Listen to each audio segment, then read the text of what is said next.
Lyft, as of about 30 minutes ago, has officially paused its operations here in Austin. And coming up in about 2.5 hours, 8 o'clock, Uber is scheduled to do the same thing. This after voters decided against Proposition 1 over the weekend.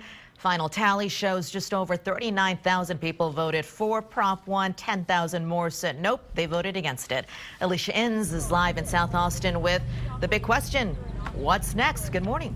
Hey, good morning, Sally. Yeah, and I think this was really an aggressive ad campaign, and a lot of people talked about getting text messages, even phone calls from Uber and Lyft asking them to vote for Proposition 1. I actually wanted to show you, look at this. This is the Lyft app right now. You're used to seeing a ton of cars in the area when you open up the app, letting you know what drivers are in your area. Now, when you push Request Lyft, it's actually going to give you a message that says Lyft is not available in this area yet. And we're expecting to get a similar message from Uber when they pause their operations in just a few hours from now.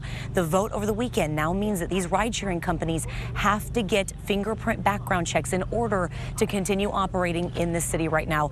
And it was Uber and Lyft that argued that those mandatory fingerprinting checks is harmful to their business model, putting a unnecessary burden, as they called it, on drivers who already undergo a background check.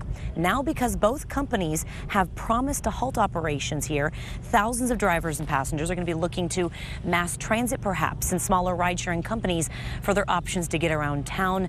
Some that we talked to fear they're going to have to go back to using taxis after having some bad experiences in town. Even one night, there were so few cabs, and we were trying to get a cab home, and we were jumped by a group of guys who punched us in order to steal our cab because it was so hard to get a ride home.